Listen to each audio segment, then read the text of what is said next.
ਟੱਪੇ ਤੇ ਉਹ ਬੇਬੇ ਕਹਿੰਦੀ ਖੁੱਡੇ ਦੇ ਵਿੱਚ ਤਾੜੀ ਹੋਈ ਸੀ, ਬੇਬੇ ਮੂਹਰੇ ਝਾਫੇ ਲਾਏ ਹੋਏ ਸੀ। ਬੇਬੇ ਕਹਿੰਦੀ ਪਾਣੀ ਪਾਣੀ।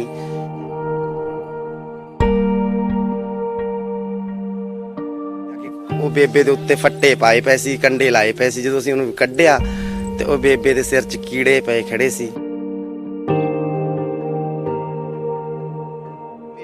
ਬੇਬੇ ਦੇ ਉੱਤੇ ਇੱਟਾਂ ਨਹੀਂ ਆ ਰਹੀਆਂ ਸੀ, ਹੋਰ ਛੱਤ ਸਮਾਂ ਬੇਬੇ ਦੇ ਨਾਲ ਹੀ ਲੱਗੀ ਪਈ ਸੀ। ਉਹ ਜਦੋਂ ਤੁਸੀਂ ਕੱਢਿਆ ਉਦੋਂ ਬੋਲੀ ਹੈ ਬੇਬੇ? ਹਾਂ ਬੋਲੀ ਸੀ। ਮੈਂ ਪੁੱਛਿਆ ਸੀ, ਮੈਂ ਕਿਹਾ ਬੇਬੇ ਤੂੰ ਕੌਣ ਹੈ? ਕਹਿੰਦੀ ਮੈਂ ਮਹਿੰਦਰ ਕੌਰ ਹਾਂ। ਮੈਂ ਕਿਹਾ ਚੰਗਾ ਤੈਨੂੰ ਮੈਂ ਲੈ ਜਾਂਦੀ ਹੁਣ। ਕਹਿੰਦੀ ਮੈਨੂੰ ਲੈ ਜਾ। ਵੀ ਕਿਉਂ ਐ, ਕੀ ਇਹੋ ਜਿਹੀ ਮਜਬੂਰੀ ਸੀ, ਕਿਉਂ ਐ ਕੀਤਾ, ਕਿਉਂ ਨਹੀਂ? ਜੇ ਕਿਤੇ ਬੱਚੇ ਐ ਕਰ ਲਾਗੇ ਤੇ ਮੈਨੂੰ ਤਾਂ ਲੱਗਦਾ ਮਾਵਾਂ ਦੇ ਤਮੰਨਾ ਹੀ ਖਤਮ ਹੋ ਜਾਊਗੀ ਬੱਚੇ ਜੰਮਣ ਦੀ।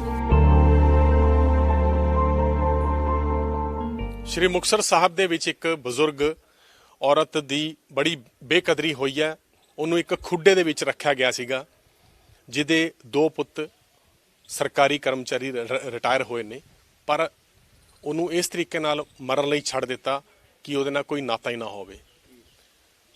ਪਰ ਇੱਕ ਕਹਾਵਤ ਬਹੁਤ ਮਸ਼ਹੂਰ ਹੈ, ਫਕੀਰ ਰੱਬ ਦੇ ਵਜ਼ੀਰ ਹੁੰਦੇ ਨੇ। ਜੋ ਬਿਲਕੁਲ ਸਹੀ ਗੱਲ ਹੈ, ਫਕੀਰ ਵਾਕਈ ਰੱਬ ਦੇ ਵਜ਼ੀਰ ਹੁੰਦੇ ਆ, ਕਿਉਂਕਿ ਇਹ ਜਿਹੜੀ ਮਿਸਾਲ ਕਾਇਮ ਕੀਤੀ ਆ ਸ਼੍ਰੀ ਮੁਕਤਸਰ ਸਾਹਿਬ ਦੇ ਮਹੰਤ ਜੀ ਨੇ, ਉਹਨਾਂ ਨੇ ਸਭ ਤੋਂ ਪਹਿਲਾਂ ਉਹਨਾਂ ਨੇ ਹੀ ਇਸ ਬਜ਼ੁਰਗ ਔਰਤ ਨੂੰ ਦੇਖਿਆ ਸੀ, ਕਿਉਂਕਿ ਗਲੀ 'ਚ ਆਪਣੇ ਕਿਸੇ ਕੰਮ ਲਈ ਪਹੁੰਚੇ ਸੀ। ਤਾਂ ਜਦੋਂ ਉਹਨਾਂ ਨੂੰ ਆਵਾਜ਼ ਆਈ ਪਾਣੀ ਦੀ, ਤਾਂ ਦੇਖਿਆ ਕਿ ਉਸ ਜਿਹੜਾ ਖੁੱਡਾ ਬਣਿਆ ਸੀ, ਉਸ ਖੁੱਡੇ ਦੇ ਵਿੱਚ ਮਹਿੰਦਰ ਕੌਰ ਨੂੰ ਸੁੱਟਿਆ ਹੋਇਆ ਸੀ, ਜਿਹਦੇ ਸਿਰ ਦੇ ਵਿੱਚ ਕੀੜੇ ਸੀਗੇ। ਤਾਂ ਸਾਡੇ ਨਾਲ ਮਹੰਤ ਜੀ ਨੇ, ਉਹਨਾਂ ਨੇ ਗੱਲ ਕਰ ਰਹੇ ਹਾਂ।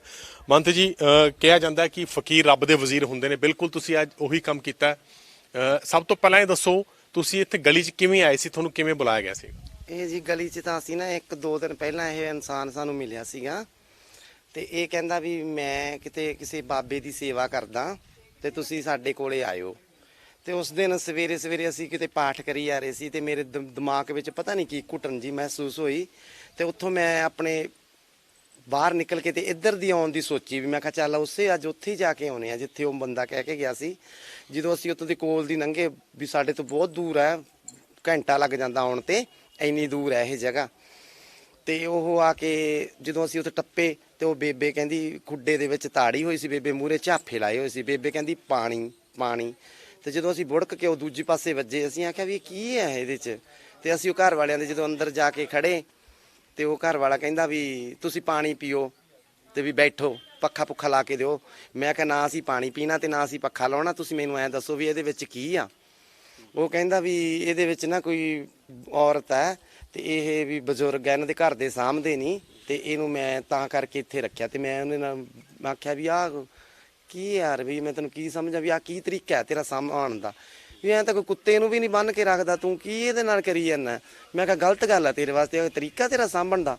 ਕਹਿੰਦਾ ਜੀ ਕੋਈ ਨਹੀਂ, ਮੈਂ ਉਹਨਾਂ ਨੂੰ ਫੋਨ ਕਰਦਾ, ਉਹ ਲੈ ਜਾਂਦੇ। ਮੈਂ ਕਿਹਾ ਚੱਲ ਕੋਈ ਨਹੀਂ, ਉਹ ਲੈ ਜਾਂਦੇ ਆ, ਤੇ ਤੂੰ ਐਂ ਕਰ, ਮੈਂ ਗਲੀ ਗਵਾਂਢ ਵਾਲਿਆਂ ਨੂੰ ਆਵਾਜ਼ ਵੂਜ ਮਾਰਦੇ ਆ, ਤੇ ਆਪਾਂ ਕਿਸੇ ਨੂੰ ਸੱਦਦੇ ਆ, ਆਪਾਂ ਮੰਜੇ ਤੇ ਬਿਠਾਉਣੇ ਆ। ਉਹ ਬੰਦਾ ਅੱਗੋਂ ਕਹਿੰਦਾ ਜੀ ਜੇ ਤੁਸੀਂ ਇਹਨੂੰ ਹੱਥ ਲਾਓਗੇ ਤਾਂ ਮੈਂ ਤਾਂ ਸੁਸਾਈਡ ਕਰ ਲੂੰਗਾ, ਜਾਂ ਕਿਸੇ ਨੂੰ ਦੱਸੋਗੇ ਤਾਂ ਸੁਸਾਈਡ ਕਰ ਲੂੰਗਾ। ਮੈਂ ਆਵਾਜ਼ਾਂ ਬੂਝਾਂ ਮਾਰੀਆਂ ਗਲੀ ਦੇ ਵਿੱਚ ਬਹੁਤ, ਤੇ ਕਿਸੇ ਨੇ ਗੱਲ ਨਹੀਂ ਛੇਤੀ ਸੁਣੀ, ਕਿਉਂਕਿ ਲੋਕਡਾਊਨ ਆ, ਕਿਤੇ ਗੇਟ ਨਹੀਂ ਖੋਲ੍ਹਦਾ ਕੋਈ। ਤੇ ਫਿਰ ਜਾ ਕੇ ਅਸੀਂ ਪੁਲਿਸ ਵਾਲਿਆਂ ਕੋਲੇ ਗਏ, ਪੁਲਿਸ ਵਾਲਿਆਂ ਨੂੰ ਜਾ ਕੇ ਹੱਥ ਜੋੜੇ, ਤੇ ਮੁਲਾਜ਼ਮ ਵਿਚਾਰੇ ਸਾਡੇ ਪਹਿਲੀ ਤਰਫੇ ਹੱਥ ਕਹਿਣ ਤੇ ਤੁਰ ਪਏ ਸਾਡੇ ਨਾਲ। ਜਦੋਂ ਫਿਰ ਅਸੀਂ ਆ ਕੇ ਉਹ ਬੇਬੇ ਦੇ ਉੱਤੇ ਫੱਟੇ ਪਾਏ ਪਏ ਸੀ, ਕੰਡੇ ਲਾਏ ਪਏ ਸੀ। ਜਦੋਂ ਅਸੀਂ ਉਹਨੂੰ ਕੱਢਿਆ ਤੇ ਉਹ ਬੇਬੇ ਦੇ ਸਿਰ 'ਚ ਕੀੜੇ ਪਏ ਖੜੇ ਸੀ।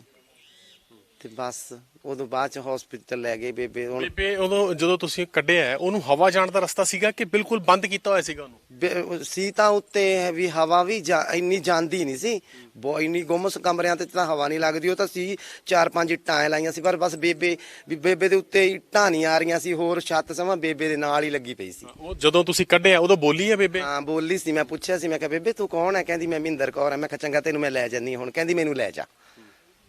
ਫਿਰ ਅਸੀਂ ਜਿਹੜਾ ਬੰਦਾ ਨੂੰ ਲੈ ਕੇ ਗਿਆ, ਰਜੇਸ਼ ਉਹਦਾ ਨਾਂ ਸੀਗਾ?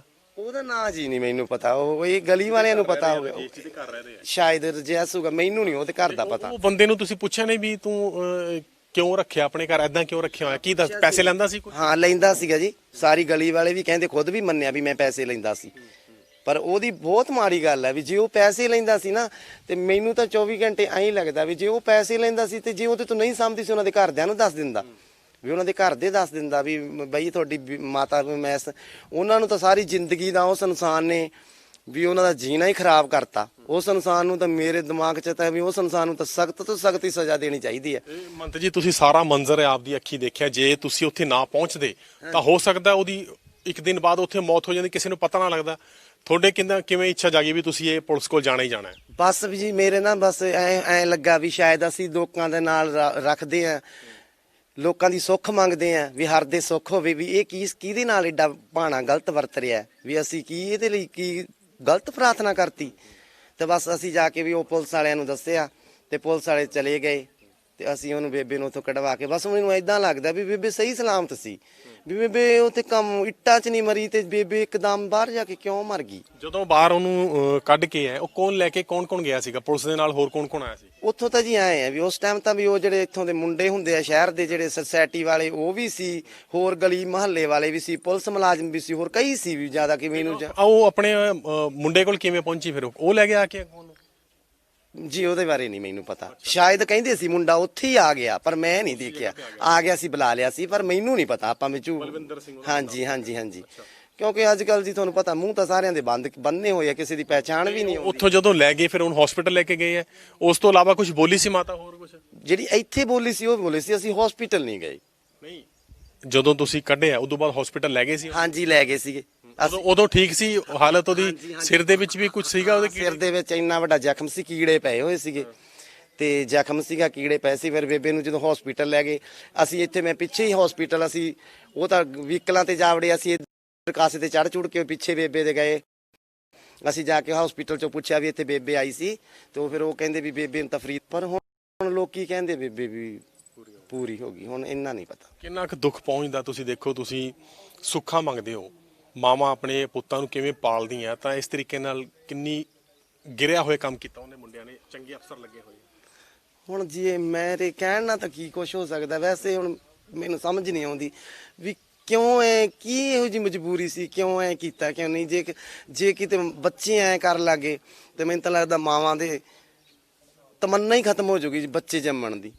ਬਸ ਤੇ ਤੁਹਾਨੂੰ ਲੱਗਦਾ ਹੈ ਕੋਈ ਇਹਨਾਂ ਦੇ ਖਿਲਾਫ ਕਾਰਵਾਈ ਹੋਣੀ ਚਾਹੀਦੀ ਹੈ ਜਿਨ੍ਹਾਂ ਨੇ ਆਪਣੀ ਮਾਂ ਨੂੰ ਰੋਲਿਆ ਇਸ ਤਰੀਕੇ ਨਾਲ? ਬਸ ਜੀ ਇਹ ਜਿਵੇਂ ਹੁਣ ਉਹ ਕਹਿ ਰਹੇ ਆ ਵੀ ਸਾਨੂੰ ਨਹੀਂ ਪਤਾ ਕੀ ਜਾਂ ਨਹੀਂ ਪਤਾ ਸੀ, ਬਸ ਆਪਾਂ ਤਾਂ ਜ਼ਿਆਦਾ ਤੇ ਸਾਰਿਆਂ ਤੋਂ ਜ਼ਿਆਦਾ ਕਿ ਆਪਾਂ ਨੂੰ ਕਿਸੇ ਦਾ ਕੋਈ ਦਬਦਬਾ ਨਹੀਂ, ਕਿਸੇ ਦਾ ਡਰ ਨਹੀਂ, ਨਾ ਆਪਾਂ ਨੂੰ ਕਿਸੇ ਨੇ ਕੁਝ ਕਿਹਾ ਨਾ ਵਾਸਤਾ। ਆਪਾਂ ਤਾਂ ਉਹਨਾਂ ਵਾਸਤੇ ਵੀ ਉਹੋ ਜਿਹੇ ਆ, ਤੁਹਾਡੇ ਵਾਸਤੇ ਵੀ ਉਹੋ ਜਿਹੇ ਆ, ਠੀਕ ਹੈ। ਪਰ ਆਪਾਂ ਇਹ ਕਹਿੰਦੇ ਵੀ ਜੇ ਇੰਨੇ ਨਾਮਦਾਨੀ ਬੰਦੇ ਸੀ, ਇੰਨੇ ਲੋਕਾਂ ਦੇ ਭਲੇ ਕੀਤੇ ਸੀ, ਇੰਨੇ ਵਧੀਆ ਲੋਕਾਂ ਨੂੰ ਗਾਈਡ ਕਰਦੇ ਸੀ, ਪਰ ਇਸ ਬੰਦੇ ਨੂੰ ਦੱਸਣਾ ਜ਼ਰੂਰੀ ਚਾਹੀਦਾ ਸੀਗਾ। ਵੀ ਮੈਂ ਦੱਸਣਾ ਵੀ ਚਾਹਣਾ ਸੀ ਵੀ ਮੈਥੋਂ ਨਹੀਂ ਸਮਝਦੀ ਵੀ ਤੁਸੀਂ ਆਪਣੀ ਮਾਤਾ ਲੈ ਜਾਓ। ਵੈਸੇ ਗੁਨਾਹਗਰ ਜ਼ਿਆਦਾ ਜੀ ਉਹ ਆ, ਉਹ ਬੰਦਾ ਜਿਹੜਾ ਉਹਨੂੰ ਸਾਂਭ ਰਿਹਾ ਸੀ ਪੈਸੇ ਦੇ ਕੇ, ਇਦਾਂ ਨਹੀਂ ਕਰਨਾ ਚਾਹੀਦਾ ਸੀ। ਨਹੀਂ ਉਹਦੇ ਪੁੱਤ ਨਹੀਂ ਤੁਹਾਨੂੰ ਲੱਗਦਾ? ਇੱਕ ਮੁੰਡਾ ਉਹਨੂੰ ਮਿਲਿਆ ਹੀ ਨਹੀਂ, 30 ਸਾਲ ਕਹਿੰਦਾ ਮੇਰਾ ਕੋਈ ਲੈਣਾ ਦੇਣਾ ਨਹੀਂ, 9 ਮਹੀਨੇ ਜੰਮਿਆ ਪਾਲਿਆ। ਹਾਂਜੀ ਉਹ ਤਾਂ ਮੇਰੀ ਗੱਲ ਸੁਣੋ, ਉਹ ਦੇਖੋ ਜੀ ਉਹ ਕਹਿ ਰਹੇ ਨੇ, ਲੋਕ ਵੀ ਦੱਸ ਰਹੇ ਨੇ ਵੀ ਉਹ ਕਹਿੰਦਾ ਵੀ ਮੈਨੂੰ ਨਹੀਂ ਪਤਾ ਸੀ। ਚੱਲ ਉਹ ਤਾਂ ਵੀ ਉਹਨਾਂ ਦੇ ਘਰ ਦਾ ਕੋਈ ਮੈਟਰ ਹੋਊਗਾ, ਘਰ ਦੀਆਂ ਕੋਈ ਮਜਬੂਰੀਆਂ ਹੋਣਗੀਆਂ ਵੀ ਉਹ ਬੰਦਾ ਕਹਿੰਦਾ ਵੀ ਮੈਨੂੰ ਨਹੀਂ ਪਤਾ ਸੀ। ਪਰ ਉਹਦੇ ਵਾਸਤੇ ਵੀ ਮਾੜੀ ਗੱਲ ਹੈ ਵੀ ਜੇ ਉਹ ਆਪਣੇ ਮਾਪਿਓ ਦੀ ਪਹਿਚਾਣ ਲੁਕੋ ਰਿਹਾ ਤਾਂ ਉਹਨਾਂ ਦੇ ਬੱਚੇ ਉਹਦੀ ਪਹਿਚਾਣ ਕਦੋਂ ਸਾਹਮਣੇ ਕਰ ਦੇਣਗੇ? ਠੀਕ ਹੈ, ਇਹ ਤਾਂ ਬਹੁਤ ਮਾੜੀ ਗੱਲ ਹੈ ਵੀ ਇਹ ਨਹੀਂ ਹੁੰਦਾ ਵੀ ਧੁੱਪ ਆ ਤੇ ਛਾਂ ਤਾਂ ਧੁੱਪ ਹੈ, ਇਹ ਤਾਂ ਆਉਂਦਾ ਹੀ ਜਾਂਦਾ ਰਹਿੰਦਾ। ਅਸੀਂ ਵੀ ਕਿਸੇ ਮਾਂ ਦੇ ਬੱਚੇ ਆ, ਵੀ ਸਾਡੇ ਵਿੱਚ ਵੀ ਸਾਡੇ ਭੈਣ ਭਰਾ ਵੀ ਕਿਤੇ ਅਫਸਰ ਵੀ ਹੋਣਗੇ, ਕੋਈ ਮੁਲਾਜ਼ਮ ਵੀ ਹੋਣਗੇ, ਸਾਡਾ ਰੁਤਬਾ ਅਸੀਂ ਆਪਣੇ ਰੁਤਬੇ ਨਾਲ ਜੀ ਰਹੇ ਹਾਂ। ਤੇ ਜੇ ਹੁਣ ਸਾਨੂੰ ਆਪਣੇ ਬਣਾਉਣ ਤੋਂ ਹੀ ਜਾਂ ਉਹ ਆਪਣੇ ਸਮਝਣ ਤੋਂ ਇਨਕਾਰ ਕਰ ਜਾਣ ਤੇ ਉਹਨਾਂ ਵਾਸਤੇ ਕੋਈ ਚੰਗੀ ਥੋੜੀ ਗੱਲ ਹੈ। ਜੀ ਬਿਲਕੁਲ, ਇਹ ਮਹੰਤ ਜੀ ਨੇ, ਇਹਨਾਂ ਨੇ ਸਾਰਾ ਮੰਜ਼ਰ ਦੇਖਿਆ, ਇਹਨਾਂ ਨੇ ਹੀ ਉਸ ਬਜ਼ੁਰਗ ਮਹਿੰਦਰ ਕੌਰ ਨੂੰ ਉੱਥੋਂ ਪੁਲਿਸ ਦੀ ਮਦਦ ਨਾਲ ਕਢਵਾਇਆ। ਇੱਥੋਂ ਸ਼ਹਿਰ ਦੀ NGO ਸੀ, ਉਹਨਾਂ ਨੂੰ ਬੁਲਾਇਆ, ਉਸ ਤੋਂ ਬਾਅਦ ਉਹਨੂੰ ਉੱਥੋਂ ਮਹਿੰਦਰ ਕੌਰ ਨੂੰ ਕੱਢਿਆ। ਤਾਂ ਇਹਨਾਂ ਨੇ ਪੁੱਛਿਆ ਵੀ ਸੀ ਕਿ ਬੇਬੇ ਤੁਹਾਡਾ ਨਾਂ ਕੀ ਹੈ, ਤਾਂ ਆਖਰੀ ਲਫ਼ਜ਼ ਉਹ ਕਹਿ ਕੇ ਗਈ ਸੀ ਮੇਰਾ ਨਾਮ ਮਹਿੰਦਰ ਕੌਰ ਹੈ। 2 ਮੁੰਡੇ ਸਰਕਾਰੀ ਕਰਮਚਾਰੀ ਰਿਟਾਇਰ ਹੋਏ ਹੁਣ, 4 ਕੁੜੀਆਂ ਹੁਣ, 6 ਭੈਣ ਭਰਾਵਾਂ ਦੀ ਮਾਂ ਕਿਸੇ ਦੇ ਬੂਹੇ ਅੱਗੇ ਇੱਕ ਖੁੱਡੇ ਦੇ ਵਿੱਚ ਜ਼ਿੰਦਗੀ ਬਤੀਤ ਕਰੇ, ਬੜੀ ਸ਼ਰਮਨਾਕ ਗੱਲ ਹੈ। ਹੁਣ ਆਉਣ ਵਾਲਾ ਸਮਾਂ ਹੀ ਦੱਸੇਗਾ ਕਿ ਇਹਨਾਂ ਦੇ ਖਿਲਾਫ ਕਿਸ ਤਰੀਕੇ ਦੀ ਕਾਰਵਾਈ ਹੁੰਦੀ ਹੈ। ਕੈਮਰਾਮੈਨ ਸ਼ਪਿੰਦਰ ਦੇ ਨਾਲ ਅਮਿਤ ਸ਼ਰਮਾ, ਸ਼੍ਰੀ ਮੁਕਤਸਰ ਸਾਹਿਬ।